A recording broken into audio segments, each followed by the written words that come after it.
looking for work that doesn't put your education and your experience to good use. That you take the jobs that you can get, even if you don't want them because, well, there are bills to pay. You told me that the life of a military spouse is rewarding in so many ways, but it isn't easy. And as I was having these conversations, joining forces was working with military spouse employee resource groups at agencies across the government to figure out the solutions that could make the difference in your lives. And when we brought these stories back to Joe, he listened. He understands. He understands that we can't ask our service members to choose between love of country and their love of family. He knows that supporting military spouses is a national security imperative. And in the last 2 years, he's done so much to respond to the challenges that you all face. He's committed all agencies to partner with the Department of Defense to hire military spouses. And he signed an historic executive order to improve care for hardworking families, including military and veteran families. Today, thanks to you, Joe is helping our country take yet another step forward with an executive order that addresses the challenges for those in the federal workforce, those looking to take a job with them when they PCS overseas, or spouses trying to start their own business. And this will not only benefit active duty spouses, but veteran spouses, caregivers, and survivors as well. This moment belongs to your community. So I want to thank all the military spouses everywhere who made it possible. Thank you for sharing your stories. Thank you for trusting us to make this right. Of course, we know that this order won't solve the challenges of spouse unemployment on its own. So we're calling on employers everywhere to do their part. Recruit military spouses, offer flexible work opportunities so that you can retain their talent no matter where in the world they are working. Yes, it's vital for the future of our nation, but it's also a great way to find the dynamic talent that your businesses need. Spouses bring experience and adaptability that really can't be taught.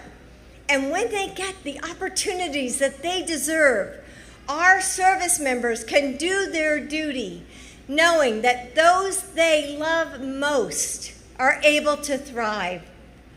We all benefit. So with all of my heart, thank you for your service and your sacrifice. And now I'm proud to welcome someone who knows why this executive order is so important, because it's made for people like her.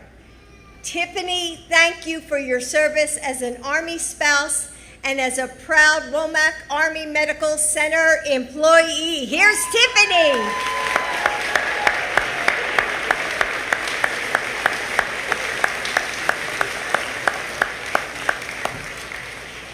Thank you, Dr. Biden. My name is Tiffany Zoller. I'm a military spouse of 5 years, and my husband is Sergeant First Class Lee Zoller. We have 2 handsome sons, Jaden, who's 9, and Jackson, who's 3. I'm also a federal employee. I work for the dental department at Womack Army Medical Center for the Advanced Education and General Dentistry program. It's a 2-year residency clinic here at Fort Liberty. I love what I do as a secretary of the program and appreciate the people I work with. I was able to get the opportunity to support this program due to the Military Spouse Hiring Authority. I may still be looking for employment if that door was not open for me. I'm personally grateful for the recognition and support the Biden administration is giving to military spouses and their families. This support is so important to allow families like mine to thrive while our loved ones are serving in uniform. And it is now my honor to introduce the President of the United States, Joe Biden.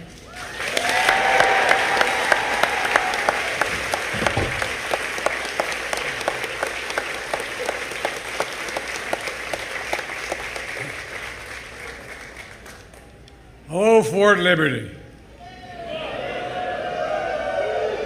It's great to be back at the center of the universe. Especially all you crazy guys that jump out of planes. Tiffany, thanks so much for that introduction and for your family's service to our country.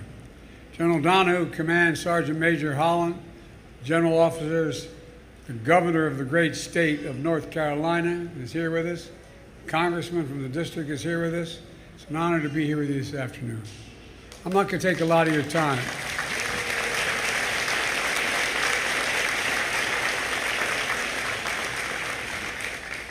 You know, people like to joke when the president calls 911, the phone rings at Fort Liberty.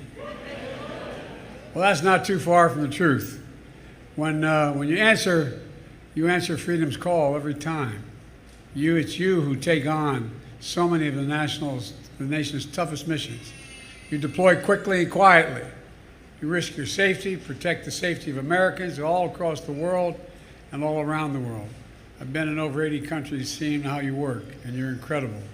We literally have the single finest fighting force in the history of the world. That is not hyperbole. That's a fact. That is a fact.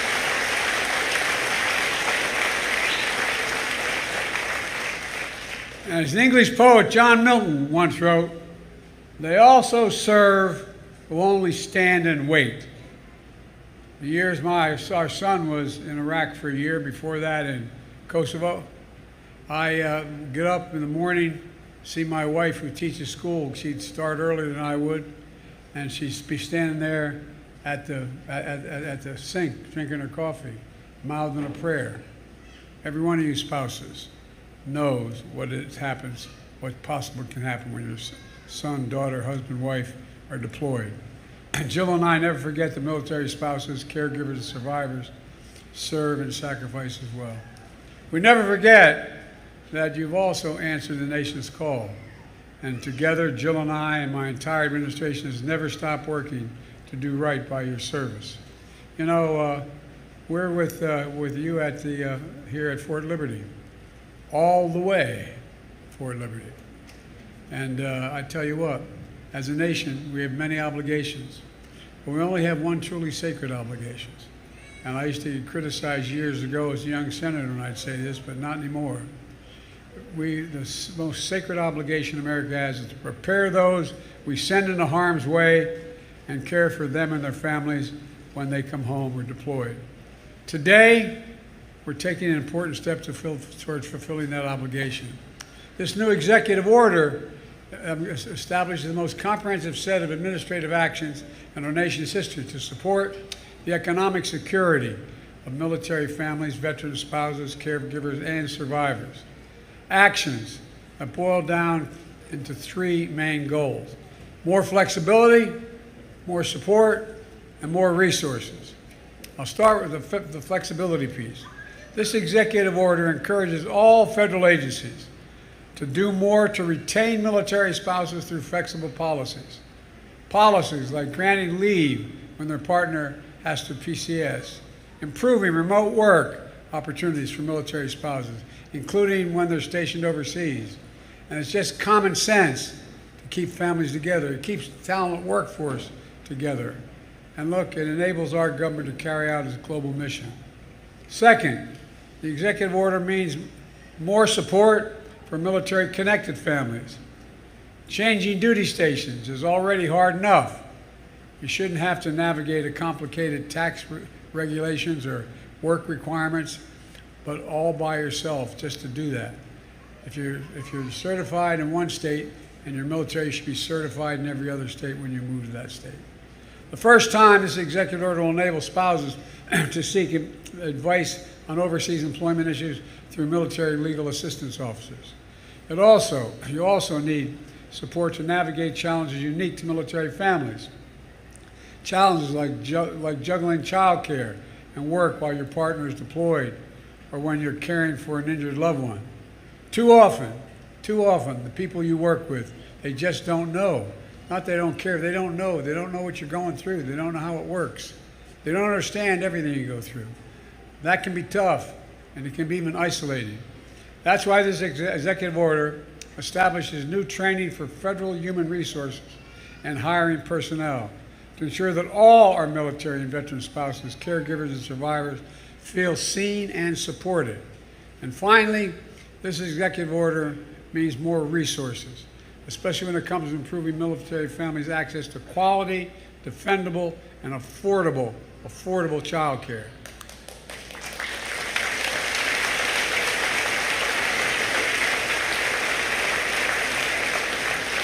Today, we're accelerating the implementation of the Dependent Care Flexibility Spending Account, which will give military families the option to receive a pre-tax benefit for daycare, preschool, and summer camps, and much more. This order also focuses on providing resources for military spouses or entrepreneurs, like some of the folks up here on the stage will be here in a moment. That includes exploring new funding options like grants and loans to help military spouses start and sustain their businesses, and developing new resources that are going to make it easier for entrepreneurs to relocate their businesses if they have to PCS. Folks, let me close with this. Next month, we'll celebrate 50 years of the all-volunteer force. At the time, there was some debate about whether or not we could draw in the talent we needed, about whether Americans would answer the call to serve.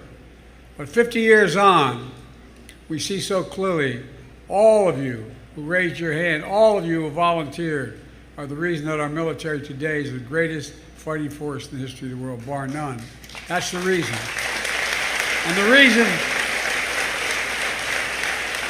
we've been able to sustain that force year after year, decade after decade, is because military spouses, caregivers, and survivors have answered the call as well. You have your loved ones' backs, just like they have the country's back. So the only way to keep this force strong for the next 50 years, and 50 after that, and 50 after that, is if we keep our promises. If we uphold the sacred obligation we bear to our military members, our veterans, our spouses, caregivers, and survivors. So today, I'm here as Commander-in-Chief to sign this executive order because it matters. It matters to our military recruitment and retention. It matters to our troops' readiness and resilience. And it matters to our nation's safety and security. Supporting our military and veterans families is not just a moral imperative, it's a national security imperative, and I'm not joking. It is. And that should unite all of us, public and private sectors. And together, we're going to keep doing everything we can to make sure if you receive the flexibility, support, and resources that you deserve, things are going to get better. That's my promise to you. And to all military and veteran spouses, caregivers, and survivors, may God bless you all. May God protect our troops. Now I'm going to go over and sign this executive order, and thank you for your service.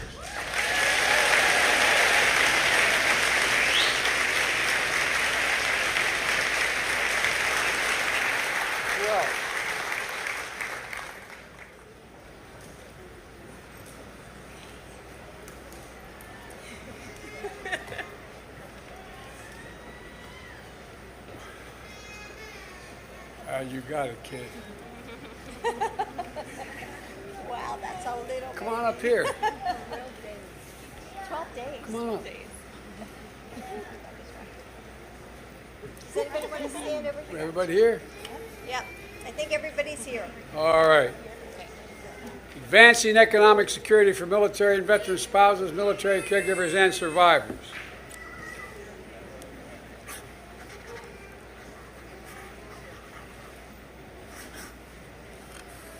It's now the law.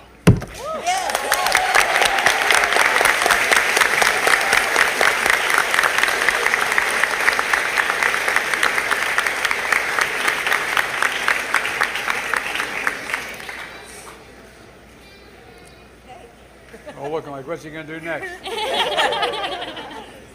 the way, when I